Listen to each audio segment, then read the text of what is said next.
आज देखने वाले हम बहुत ही इम्पोर्टेंट टॉपिक के बारे में स्टडी करने वाले हैं, जो कि है स्टीरअप के रिलेटेड, स्टीरअप और कॉलम के रिलेटेड।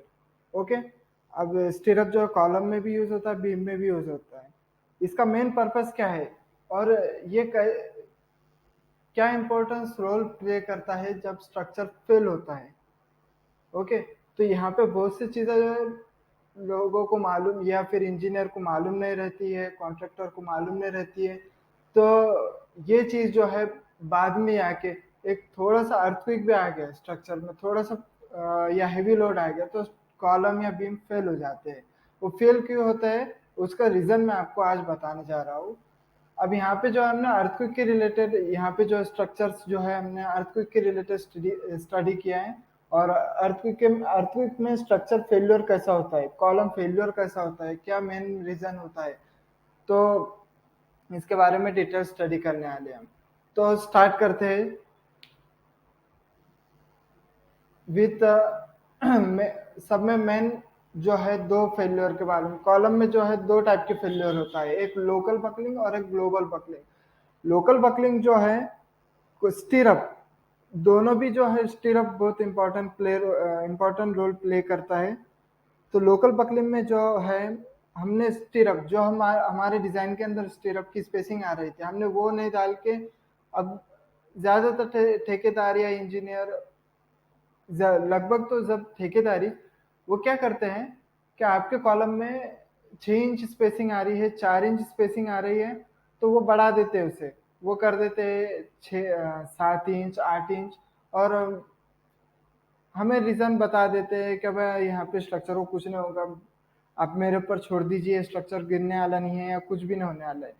तो ऐसा कुछ भी नहीं है मेरे दोस्तों। आपका स्ट्रक्चर जो है एक बार उसके ऊपर हेवी लोड आन दीजिए, आपका इंशाल्लाह स्ट्रक्चर फेल हो जाएगा। तो आपको मैं एक मीन्स आपको हिंट दे रहा हूँ कि अब हर एक कंपोनेंट, हर एक चीज जो है अपने स्ट्रक्चर के अंदर कितना रोल मेन रोल प्ले करती है। हम सोचते हैं कि कॉलम में मेन बारी इंपॉर्टेंट रोल प्ले करता है, ऐसा नहीं है। Main role play main role play करने वाले जो है स्टीरअप है, जो छोटी छोटी चीज रहती है, छोटे छोटे कंपोनेंट ही हेवी हेवी काम करते हैं वहां पे। अब जो है, अब आपको लगेगा कि कैसे क्या, वाई।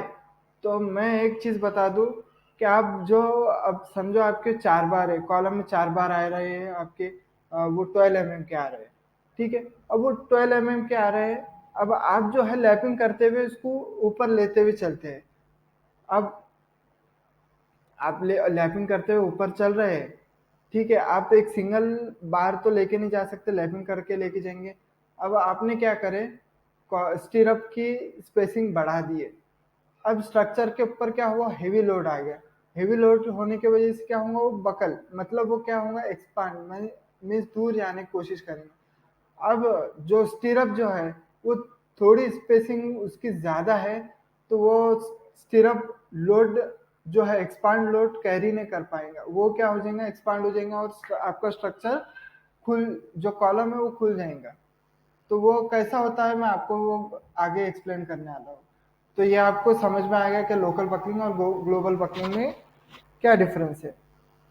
ओके, ग्लोबल बकलिंग जो मीन्स जो है आपका स्टीरअप जो है थोड़े कम स्पेसिंग पे रहेगा तो ऐसा फेलियर होगा। लोकल बकलिंग जो कॉलम स्टीरअप जो है थोड़ा हैवी, मीन्स स्टीरअप ज्यादा स्पेसिंग ज्यादा रहेंगे तो लोकल बकलिंग होगा।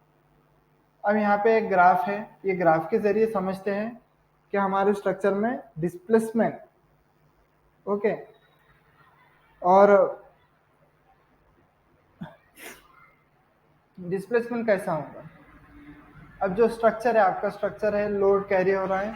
अब यहाँ पे सब में पहले रीजन है नो स्टीरअप। अब आपने स्टीरअप ही नहीं डाले स्ट्रक्चर में, फिर भी आपका स्ट्रक्चर जो है आपने फॉर्मर कर दिए, जो कॉलम है कॉलम में बार डाल दिए, स्टीरअप नहीं डाले, फिर भी आपका स्ट्रक्चर जो है विथस्टैंड करता है, आपका स्ट्रक्चर फेल नहीं हो जाएगा डायरेक्टली। कंस्ट्रक्शन के टाइम पे जो है आपका अपने विदाउट स्टीरअप जो है स्ट्रक्चर को बना दिया, फिर भी आपका स्ट्रक्चर फेल नहीं होगा। क्यों? क्योंकि आपके स्ट्रक्चर के ऊपर अभी लोड नहीं आया है। अब आपके स्ट्रक्चर में जब लोड आएगा तो cracking of concrete in tension चालू हो जाएगा और आपका स्ट्रक्चर फिर उसके बाद जो है फेल हो जाएगा। ठीक है। दूसरा है small amount of स्टीरअप। Small amount of स्टीरअप का मतलब होता है आप जो है आप स्पेसिंग बढ़ा के डाल रहे हैं। जहाँ पे आपको 10 स्टीरअप होना, आप 6 स्टीरअप 8 स्टीरअप, मतलब आप स्टीरअप को कम कर रहे हैं या स्मॉल अमाउंट ऑफ स्टीरअप डाल रहे हैं। तो कि वो केस में क्या हो जाएंगे, ये डैश डैश बता रहा है, ये देखिए ये डैश डैश लाइन है।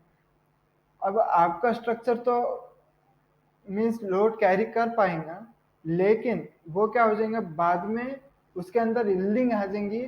और वो जो है वो इल्ड के बाद आपको एक चीज बता दूं, हर पॉइंट का हर एक मटेरियल का इल्ड पॉइंट होता है। वो इल्ड पॉइंट के बाद जो है वो कांस्टेंट लोड रहा तो ठीक है, उसके थोड़ा सा लोड एक्सीड हुआ तो वो स्ट्रक्चर फेल हो जाता है। तो ये सेम चीज बता रहा है, ये स्मॉल अमाउंट ऑफ स्टीरअप में ये इल्डिंग ऑफ स्टीरअप हो जाता है। यहाँ पे इल्डिंग ऑफ स्टीरअप हो जाता है। अब क्या होता है, ये इल्डिंग ऑफ स्टीरअप हो गया तो यहाँ पे इसके हेवी थोड़ा सा हेवी लोड चल गया तो ये आपका स्ट्रक्चर जो है फेल हो जाएगा।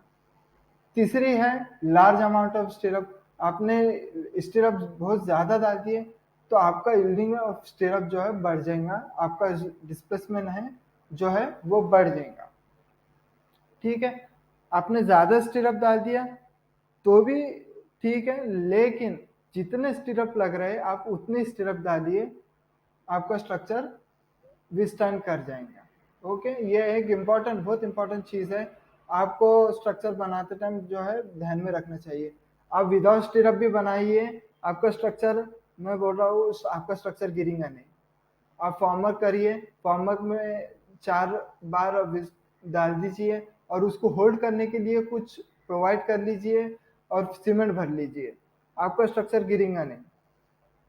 और दिक्कत कब आएंगी, ये लेक्चर का का मेन पर्पस क्या है, आपको स्ट्रक्चर में दिक्कत कब आएंगी, जब स्ट्रक्चर के ऊपर हेवी लोड आ जाएगा या फिर small amount of earthquake effect भी आपके स्ट्रक्चर पे आ गया तो आपका स्ट्रक्चर फेल हो जाएगा।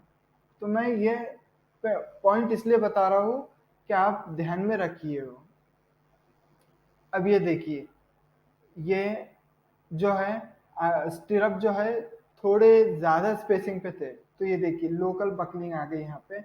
और यहाँ पे जो है ये बार बेंड हो गए डायरेक्ट। ओके, ये मैंने आपको ये केस में बताया था, ये देखिए ये बार जो है ऐसे बेंड हो जाते हैं लोकल बकलिंग। तो यहाँ पे जो है आपको मेन, आपको स्ट्रक्चर बनाते टाइम आपको कुछ भी नहीं होगा आपका, जब तक आपके स्ट्रक्चर पे हेवी लोड नहीं आता या फिर आपके स्ट्रक्चर को थोड़ा सा अर्थक्वेक इफेक्ट नहीं आता तब तक आपको मालूम नहीं पड़ेगा।